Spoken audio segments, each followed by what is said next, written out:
All right, so let's get started. We're going. So we got to give a shout out to Daniel Martinez, who's our producer. He's making sure that we all sound good and look good, which is pretty difficult, I think. Except for Bob. I mean, he's just, you know.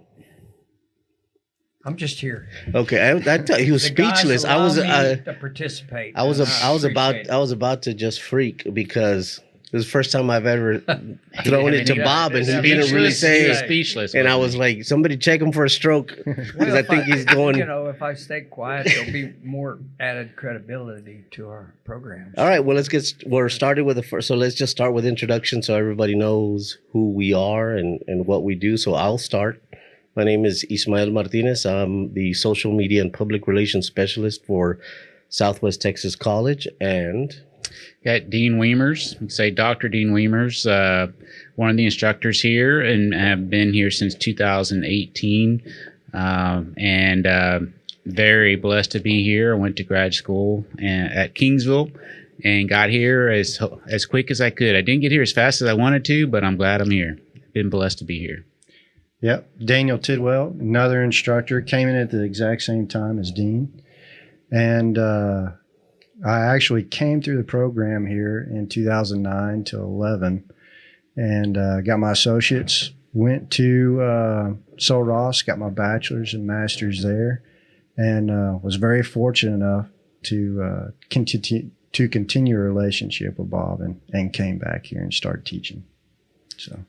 And I'm Bob Zaiglin, and I'm the wildlife coordinator for the program, and really happy to have Daniel and Dean on the team. And Giz, I appreciate all your efforts on our podcast and our future productions. Yeah, so let's talk about the podcast and how it came to be. This is Bob's brainchild. I was trying to remember the other day. I was trying to figure out.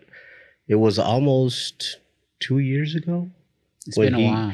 When he came up to me for the first time. We were out there. We were doing the Wildlife Expo, I think. Right.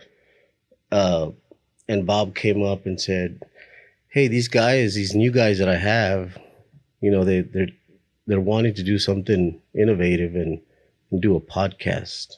Can you help them from the technical standpoint?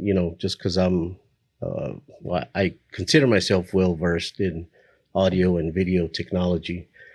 I said, "Sure, let's talk about it." And that was probably about 2 years ago.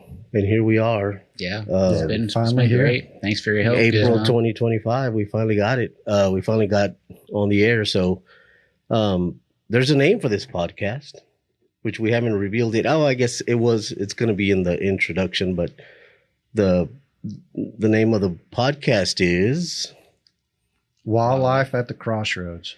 And so I think, Bob, we were sitting here brainstorming at this very table, and I think we threw in a couple of names around. I was, very lame with my, it was just the Cowboy Podcast because we are the Cowboys here at Southwest Texas College. And somebody, I can't remember which one of you said. Yeah, I thought about Brush Country. Brush Country Yeah, Brush Country Podcast. And so for those who might not be from this area, Brush Country Podcast fits well just because, anywhere you look around in this part of the country, or at least in this area of ours, it's pretty much brush. You get brush all over the place. Yeah, it's like Bob likes to say, it's a savanna of brush. And then we came up with the actual name. Yeah, and the actual name, the Crossroads. We are at a crossroads for wildlife in Texas with brush country to our south, our big buck producing region called the Rio Grande Plains. And then we have to the west of us, Trans-Pecos Hill Country. We consider the breadbasket of deer hunting in the state. That's where the highest densities of deer occur. And then we have the coastal plains to our east. And we have thousands of sportsmen, both fishermen and hunters, come through this fine city of ours annually. On their trips and excursions into the wilds of Texas. So Crossroads is one thing I used when I had to work with our board members on the program, convincing them that it was a worthwhile endeavor. So let's talk about the reason for the podcast, kind of got into how we got started, but so what's the purpose, the objective? What's y'all's end game? What do y'all see with this podcast?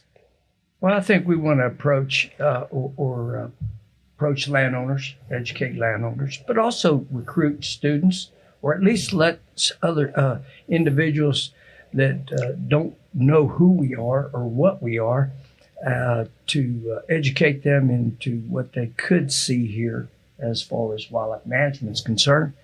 And I think that's the whole ball of wax. I mean, we'll have some controversial issues that we discuss in the future.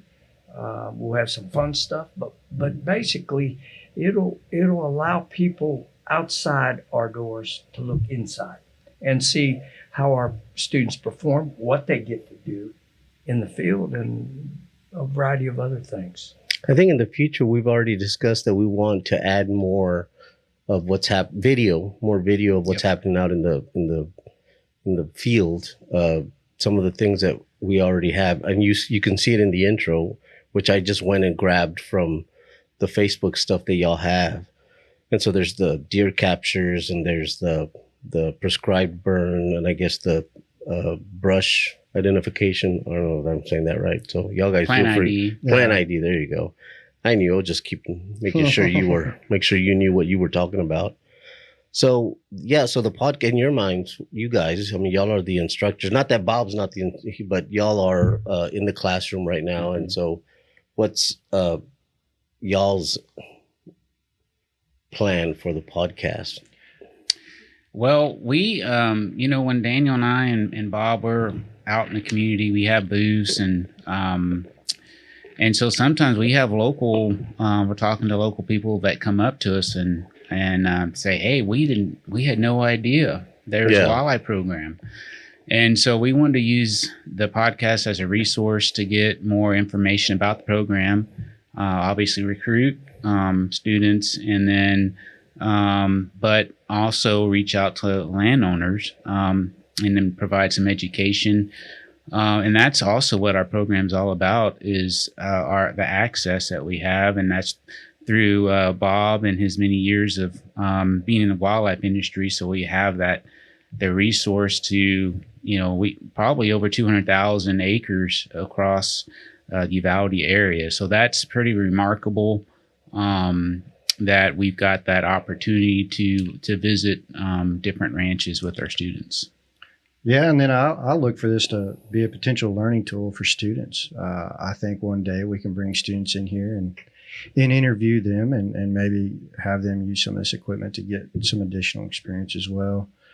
But I think also bringing in a private landowner and seeing some stories and histories of the general area, I think, and really generate excitement. The students are getting really excited that we have about being on the podcast, and so that's in the future. Definitely, we'll bring in some students and former students as well. Yeah, exactly. We have had some really successful former students come through the program, and so we would love to have them on, and so they can talk about their experiences and where they're at in their life and what they're doing. And so we're looking forward to having some really great podcasts in the future. And I think this is a great activity for our former students to keep tabs of us, Absolutely. To see what we're doing and how the program's growing and working. But we've had 20 years, this program's 20 years old this year. So basically we've had a lot of students. I know in the years I've taught, the 15 years I've taught, we had 1,200. Is that correct? Yep. Students come through the program. That's a bunch of youngsters, and a lot of them are now in the field and really succeeding. And like Daniel was talking about, having some of those youngsters that are successful, making a pretty good living at what they learn here, will make it more viable to others that are looking for a career path. So, it's a holistic approach to enjoying the history of the program, to what we do, how we do it, and how much the youngsters like it. You guys mentioned landowners, and so I think that's the very it's very critical to have those relationships with those landowners. And a lot of that is just what Bob has done over the last 20 years. So a lot of the relationships you've, I guess, nurtured over the last 20 years have been from your previous, before you started working here at the college. Yes, I was wildlife biologist for a really large landholding, a little over 200,000 acres for a private family, and for 21 years before I came into the program. And then I even taught and was a field research coordinator at Stephen F. Austin, my very first professional job out of college with a master's degree. So I've been around some, but the thing I like about the college was the fact that I enjoy people and I love our youth, and I wanted to give something back to our youth. And that's pretty much why I was so enthused about working with this program and developing it, because there was not a program like it in the state, not in a junior college at the time. So, and I know that, so did you model this program after any other program that you had seen, or was this all just, did this all just come from your? It's really pretty neat how I did it. I had an advisory board of probably 12 to 15 gentlemen. A lot of them were landowners. Some of them were in the education field, various PhDs from various colleges like A&M Kingsville, Saul Ross, Alpine, and at Alpine. And basically, I asked or request everybody to write down, particularly the landowners on my board, to write down the top 10 things that they would like to see in a person they would hire. And so they sent this to me, did it, performed a task, gave it to me. Then I picked the top 5 out of those, all those that I consolidated. And I started designing courses. I think I wrote, what was it, Daniel, 5 courses? At least. That I wrote. And I did it in such a fashion that I incorporated the many things I learned in the private field that I work in, and in my consulting business, basically working with landowners and how to work with landowners and what you look for at first and how you examine things to improve the situation out there in the field. So that's how I incorporated those things to come up with a class structure and develop classes for that structure that I felt was pertinent, and it worked out, and it was very applicable. And the most unique thing about our program is our field work, our out of the classroom experience. These youngsters are going to get their hands dirty. I mean, they're going to struggle. They're going to wrestle with deer. They're going to see some deer they may never see again in their lifetimes, the size of the animals anyhow. And they learn the vegetation from guys like Daniel and Dean that are out in the field every week. So, all this was incorporated into the class designs because I wanted to have an equivalent amount of field time for the youngsters as well as time in the classroom. And no question, this is a seriously strong academic program, but I still wanted to have that time in the field because that's where most of them will be incorporated in as employees. So how much time would you say is in the field versus in the classroom, percentage-wise? What do you think, guys? That's a good question. Yeah. It's hard. When I was putting the number together, there's a lot of hours. Our fall semester is our busiest semester, where we are out in the field. We're visiting a ranch on our wildlife ID, plant ID course. We're out working on a private ranch, working with pen-raised deer. And then we have our deer captures. And so, so we have obviously some labs, or you could say outside the classroom. But honestly, I feel like it could be like 60 to 70% outside the classroom. And the rest is probably... It's going to be a high number. Yeah. It's just... Obviously, the majority of the time in the course is spent out in Yeah. Which, I mean, makes perfect sense because there's only so much you can learn in the classroom. Absolutely. And then you got to get out there. Yeah. But most of the programs that we have, technical programs, I think are similar in the fact that, you have some lecture stuff because you have to have lecture and teach them what they need to be taught. But then really where I think where students really shine and really get going is when they're out in the labs, whether it be automotive, welding, nursing, and of course, wildlife is no different. Yeah, that's really, that's where or at least me, I'm the same way. I learn out when I'm doing something. Put me in a classroom, I'll remember it, but I'll forget. But if I'm outside, actually, being involved, that's where I can remember. So it's safe to say that it's safe to say, you tell me if I'm wrong, but it's safe to say that the wildlife manager program is targeted towards an outdoors person. Absolutely, yeah. People who love being in the outdoors because that's where they're going to spend most of their time. Well, and people that want to be involved and volunteer and willingness to learn, is a great thing to attribute to have. But being in the field is also where we're able to pass along the philosophies that we've had passed down to us from Bob. Yeah. Taking common sense to a higher level. Some of the other philosophies that Bob's passed down, if you look at the time that we have in the classroom, we don't want to be just teachers. We want to be mentors. Yeah. We're trying to lift these young men and women up to be better than when we get them first time in the classroom. Yeah. And we can use those field activities to be that spark to be better. Yeah. Well, I know Dr. Gonzalez, our president, he's mentioned several times that there was an unofficial study, I guess, or maybe an official study, but it slips my mind. But, he talks about how engaging with the students, that's why work studies and part-time employees, they tend to flourish more because they've had that interaction with that supervisor or that teacher. And so as long as you're engaging with them, just asking them how they're doing, how's your day going? How's your classes going? Do you need anything? That sort of thing.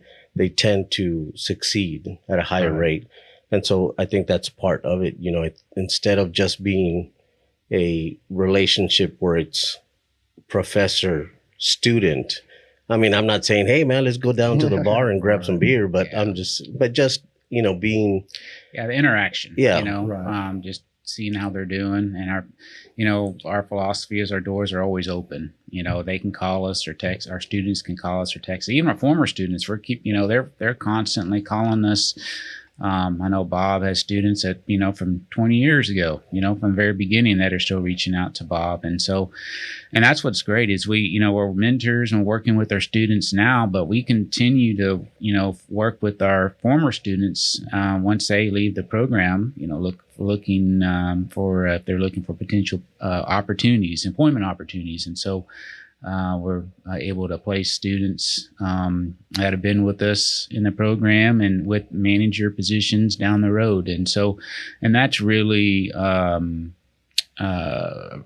helps me feel successful for that student to help them out, to give them that opportunity.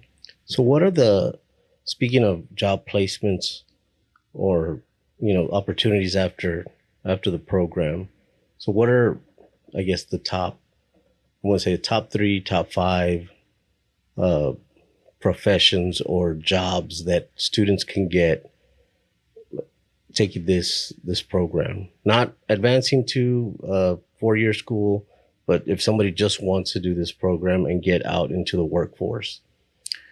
You want? Yeah.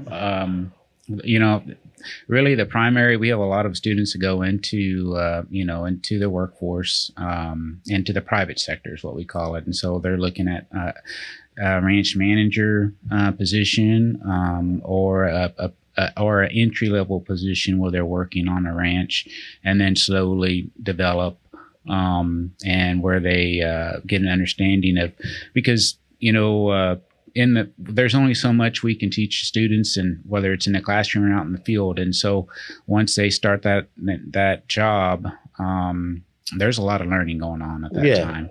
And so, it would be great if we could place, I guess would be the better word, students in a ranch manager or a manager position. But that's not typically the case. And so I have students that will place in a position where that allows them to grow as a person, but also gain a lot of experience and hopefully allow them to develop and mature, and then eventually land a ranch manager position. So that's where a lot of our students move into. And then we've also have some that go on and get their bachelor's degree, whether it be wildlife management, range management. Some go on to be as game wardens as well. So we also got to mention, the internships that they have the privilege of entertaining while they're in school here. And that's where they get a lot of basic experiences from the internship, working with a rancher or on a particular ranch. And so, we just promote the basics to them of thought, the thought processes you go through when you're attempting to manage a ranch, because each ranch is very different. So, but introduced through intern programs, but which is important and critical. And they also get graded on their internships. They actually get the landowners that actually grade them when they're in the field, which is pretty important. So, they're getting experience all the time. But, one thing I've got to say, and that is we have more opportunities, job opportunities, than we have qualified students to fill them. Or let's say, back up a second, not necessarily qualified students, but students willing to take those positions. Yep. Some of our youngsters are pretty sharp. Yet, they have different ideas when they finish up. But we do have plenty of opportunities for our youngsters. I mean, we're in a gold mine of ranching here, and we have wonderful contacts. Ranchers are not just cooperative type folks as we see them. They're friends, and by having them as friends, we have. And we provide our students with great opportunities here.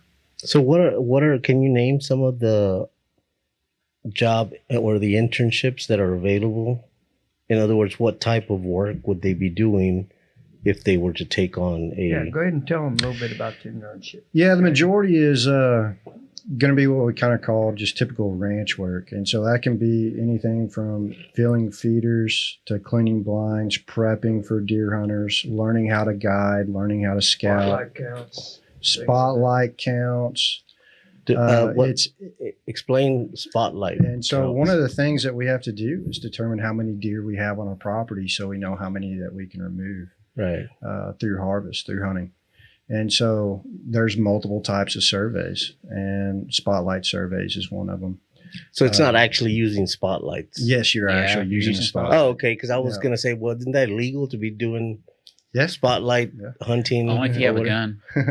Well, I guess what I'm saying. But y'all are just tracking them. Yeah. Is that what they're doing?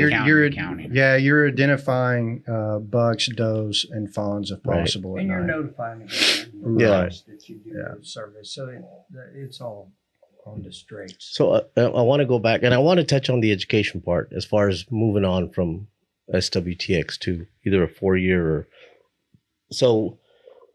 With the job, so what is the job? What would you say is the job progression for a student? Like they do the 2 years here, they get their applied science, associate in applied science, then they get a job as an entry level on a ranch, and then what is that progression? Because obviously you said, and that kind of got me thinking, I mean, it's rare that they come out of here and are a manager of a ranch, because I mean, that's millions of dollars that they're having to oversee in land and livestock and whatnot. So what, I mean, is it like is there an assistant ranch manager? There's many forms, I guess you could say. Yeah. And so what's common is the entry to start off with, but a lot of times there's going to be an assistant ranch manager, somebody that's kind of the right-hand man that's learning the steps, every step of the way of what the manager does, but is still trustworthy.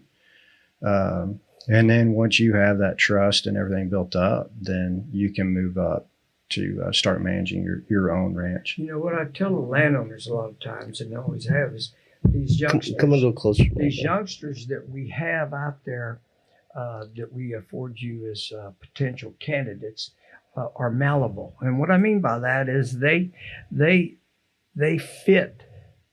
They can make a good fit. In other words, what I'm trying to explain is that a landowner has his own philosophies on how he wants to manage his $8-10 million investment. Right. Okay.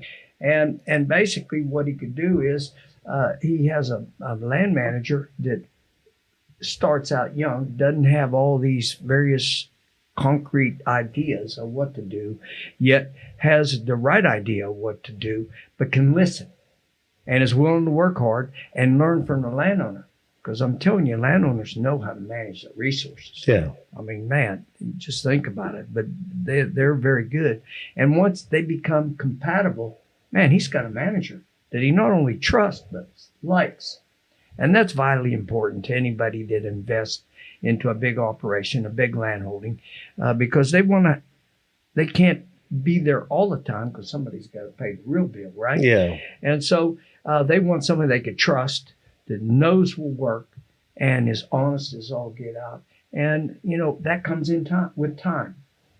And one of the biggest factors that I see sometimes missing is our students' unwillingness to work for less money than they think they're worth.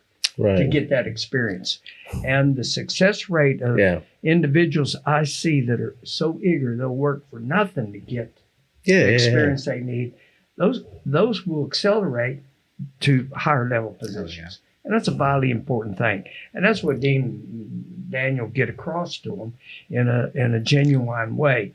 And I think it's something that just comes in time. Yeah.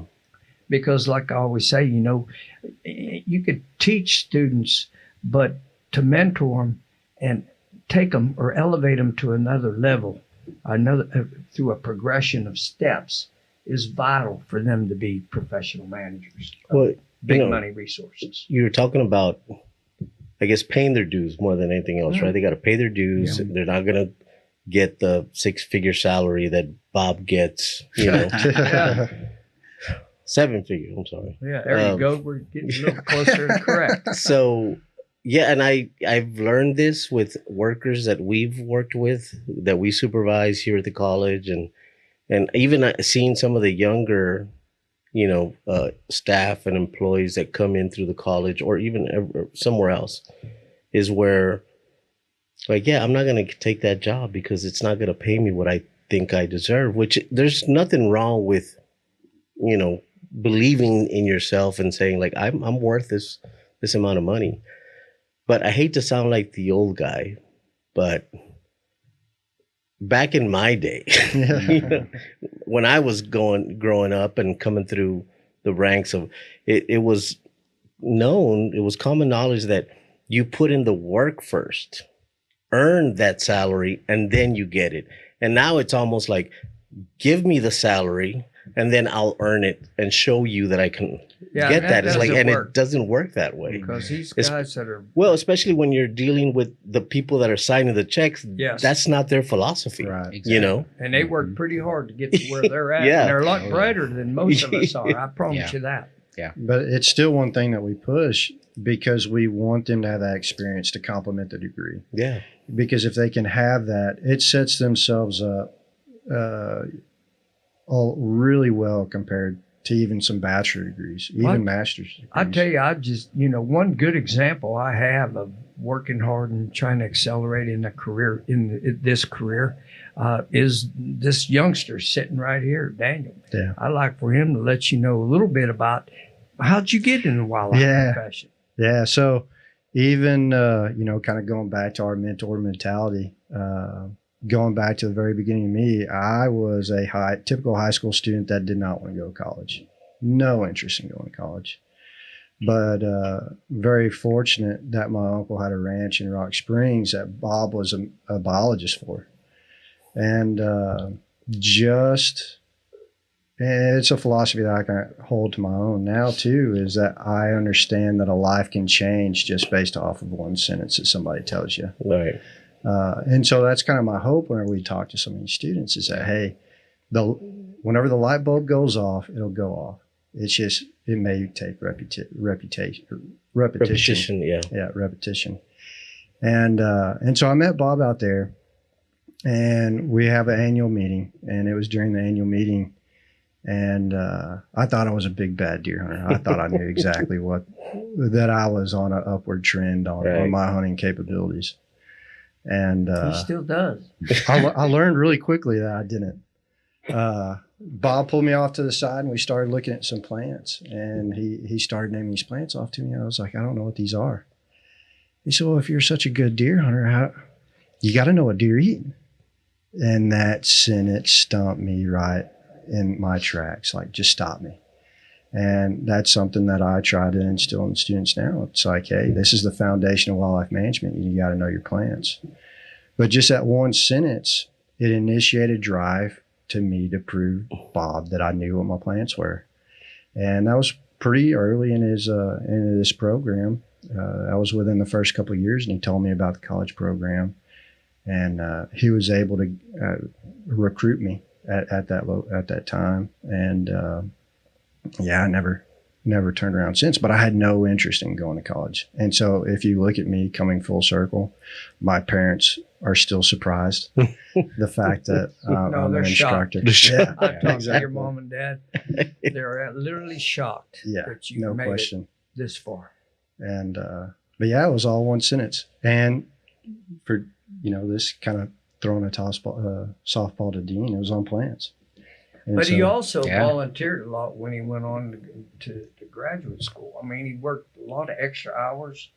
And my field trips that we had up to Elephant Mountain or anywhere, he handled a lot of logistics for us. Didn't have to. And more importantly, though, is one of my goals in the program was that when I was going to shut down, and set aside, I wanted to have somebody that I could hire that would replace me that went through the program that I developed. And that was Daniel. He doesn't think it's a privilege. He thinks it's a curse. I just hired him to pick on him. But no, he's doing real well. And Dean, on the other hand, he's done a great deal of sharing his free time a lot with raising 2 kids and also going to get his PhD down there at Kingsville. So, little bit about your sacrifices to get there, Dean. Well, it took me a little bit to get there, but I was very fortunate. So, I guess I'm not, a traditional wildlife student. I actually, when I went to undergrad, I was an animal science major. And so I love wildlife, to be honest with you, but I was, I guess, too stubborn to recognize it. When I was in high school, I loved hunting. I thought about it all the time. When I was playing football, I couldn't wait to our last district game because I knew that was typically going to be their last game on Friday night, and the next day was opening deer season. And so I was looking forward to hunting season and not really thinking about going in the playoffs. That's just how my brain worked. So I ended up going to College Station, being an animal science major. But really what turned my career around is I was in Corpus Christi, and I started working at the hatchery, which is just on the south end in Flower Bluff. And so started working Parks and Wildlife and really enjoyed the department. A great bunch of people at the hatchery at the time. And I said, you know what? I really enjoy this, but I want to be in the wildlife side. So I started looking at grad school. And so I was fortunate to work with Dr. Tim Fulbright and worked with him for my master's and PhD, and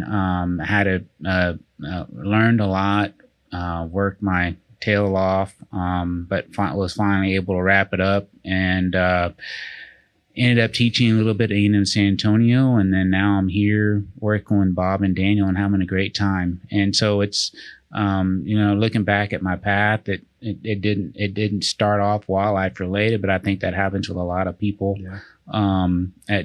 Where they're, things just play out a little bit differently than what you believe and thought they were. And I'm really glad they've turned out the way they have. I'm really enjoying it. And one thing that I'm proud of that we have here, we have an amazing team. Yeah. I think the fact that Dean and I came in at the same time, we were able to kind of grow together, go through some bumps and bruises together, figure this program out underneath Bob's leadership and mentoring on us. I mean, Bob has been a mentor for me, man, make you feel over half my life. I've known you for, I guess, 17 years now. Yeah, how old are you now? 20? Yeah. No, time flies. Yep.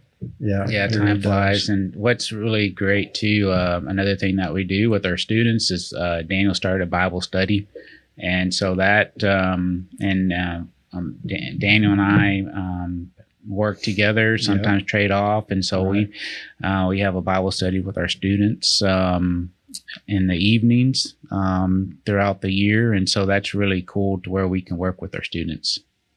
Well, that's good. I mean, I'm glad that y'all guys are involved beyond the classroom and beyond the field. I keep on trying to get back to, so I'm going back to right now, past SWTX. So what is the progression for a student if they wanted to continue their education? So they end here with an Associate of Applied Sciences. Right. And then they transfer. I know we have multiple transfer agreements. Is that correct? No. With that, we do with Sul Ross. Yeah. Okay. That's our main player, and it's a great college, and it's something I work with, and actually got it done working with some great people there. It's a friendly campus, a beautiful campus, but the faculty there are second to none. They're very stout, but they can communicate real well, and we've been associated with them now for probably 2013, 2014. Yeah. Well, actually, I remember I covered that event. Yes. Yeah. When y'all did when y'all signed the MOU to work with Sul Ross. So we've had a written articulation agreement with Sul Ross since 2014, we believe, and so every single one of our courses directly transfers to Sul Ross. And they get a 4-year degree in about 2 years. No, but I mean the actual core. I mean the actual natural resource management. Okay. Yes. Yeah, so we got official. So it's officially, I guess you could say, we got that articulation agreement, and then, but we do have students that go off to other universities. Kingsville is the other one. It's more of a verbal agreement, right? And we're actually working on trying to get an official articulation agreement with them, and hopefully we can get that within the next year or two. But we work with Dr. Bart Ballard now. He's a department head at Kingsville, and so we've got a really good relationship with him. And so our students will transfer down there, and then they'll work with Dr. Ballard to get those classes transferred over. And then we have a few that go on to other universities, and we're willing to work with our students. 'Cause sometimes they've got to send in syllabi from courses to wherever they're at.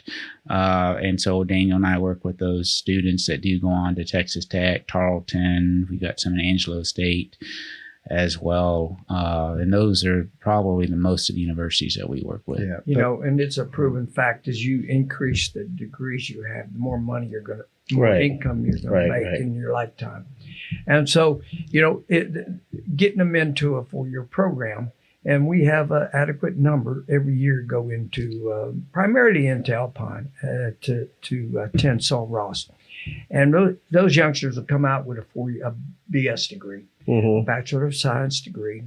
And they, just because they have that degree doesn't mean they're guaranteed a job. Yeah, no. Okay? They're still going to have the same steps of working your way up. Right. Kind of in whatever ranch operation you have, or even state agency job you have. But what I like about the fact that we could send kids off to get their BS is it allows them to open up and see other venues. In other words, maybe I'll go for my master's, Right. Or maybe I'll take some electives that I really like that could help me or enhance my career of choice opportunities. So, we've had a good success rate with youngsters going on to the other colleges following their satisfactory completion of this program. So it's worked well for everybody. Yeah, and we've had a good number of students get their masters as well through Sul Ross and Kingsville too. I think Texas A&M Kingsville is the one that we certainly need to get because that's your alma mater, right? Yeah. All right, man. All you got to do is, drop another one of those big donations. We're working on it. No, you just, the Dean Wiemers endowment. I'm sure you have already up there, and so you just they'll take if they accept pennies. So you don't we'll be doing pretty good. The wildlife management building's not named after you yet, man. Well, there's this place called King Ranch, down there. They got they it. Have a little bit of money, Right, a little bit more than me. I mean, I'm getting close. But one of these days I might surpass them. All right, boys, we've been at it for about 45 minutes now, so I think it's a good time to wrap up. I know there's still lots to talk about, but and there'll be future. But right. This is the first of hopefully many, many more episodes of the Wildlife at the Crossroads podcast. I'm glad that we were able to get together and get this thing done, and I look forward to what we'll be being able to accomplish here in the future. And if there's anything else y'all like to say before you leave, I guess we'll wrap it up. I'd like to say thanks to you guys because you're helping us quite a bit, and Danny's back there working. Oh yeah, he's not even on the screen. Thank you for your time. No, I think it's a opportunity that we must take to maybe educate or help some youngsters in the future, and that's what we're all about. We're all about the youth. And it was when I started the program, it was my way to give back because wildlife's been so good to me. It's unreal. And that was my attitude. And Daniel and Dean, I'm sure, feel the same way. Yeah, no question. Absolutely. Yeah. And we've got any potential students down the road and they're excited about coming here, they can definitely look up Daniel and I and Bob. Absolutely. Yeah, during the summer. Anytime, and our doors are always open. And we're recording this on the 25th of April, but I hope we can get it out before May 1st. Y'all are going to have a wildlife expedition. So May 1st, we're going to have a wildlife expedition where we invite high school students from around the area, but we have actually some coming from the Port Lavaca area as well. But if you can't make May 1st, we'll be happy to visit with you and show you around the wildlife building and talk to you more about our program and everything that's about it. All right. Well, in the future, I think we're gonna have guests which are gonna be, for one, David Rios, who is the Texas Parks and Wildlife David's a big team player here. Chief wildlife biologist, senior biologist. Okay. That means he's very old. I wish he was here that I could tell him that.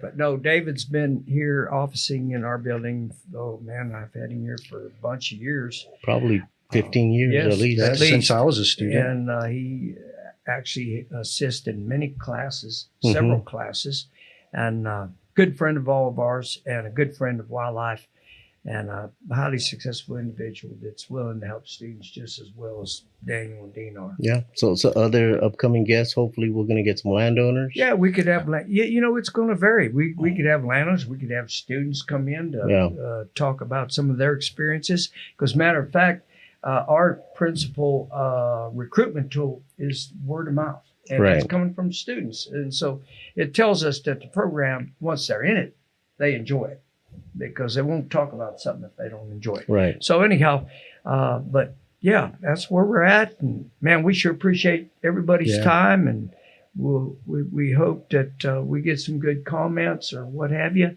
and look further to in the future for some other neat podcast. All right. I guess that's it. That's a wrap. Thank y'all for coming. Thanks. Thanks, guys.